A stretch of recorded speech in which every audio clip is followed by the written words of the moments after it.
আমরা Tripura senior citizen and pensioner Sangha Bharatiya Mazdoor সংঘের affiliated একটা সংস্থা।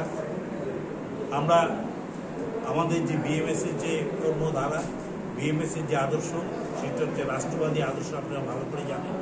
তো আমরা উদ্বুদ্ধ হয়েছিলাম আজকে যেহেতু ইলেকশন চলে এসছে, ইলেকশনের দামামা বেজে উঠেছে, সারা ভারতবর্ষে লোকসভা নির্বাচন হচ্ছে। এই জায়গাতে আমাদের মধ্যে আমরা মত বিনিময় করব।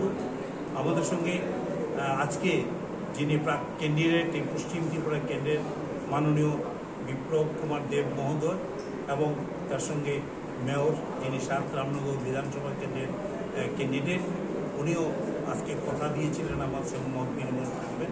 কিন্তু অত্যন্ত দুঃখিত, ওরা একটা বিশেষ কাজে বিপ্লববাবু চলে গেছেন। আর ওই জম্পুই যেটা বলছে, একটা মেসেজও পাঠিয়ে দিয়েছে আমাদের কাছে যে আমি অন্য সময় আপনাদের সঙ্গে দেখা করব, আমি একটা বিশেষ কাজে আটকে গিয়ে চলে গেছি।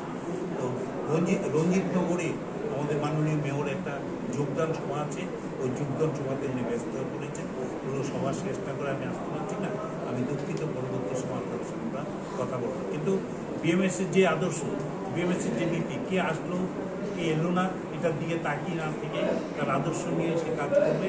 আমরা আমাদের সবার কাজ চালিয়ে যাব এবং আমরা এই মঞ্চের থেকে আজকে আমরা যে সিদ্ধান্ত নেব, সেই সিদ্ধান্ত হচ্ছে রাষ্ট্রবাদী যে সমস্ত ক্যান্ডিডেট আমাদের রাজ্যে এই বামফ্রন্ট জমানাকে উচ্ছেদ করে দিয়ে আমরা নতুন সূর্য দেখেছি, সেই সূর্যের সন্ধানে যে সমস্ত রাষ্ট্রবাদী ক্যান্ডিডেটরা রয়েছেন তাদের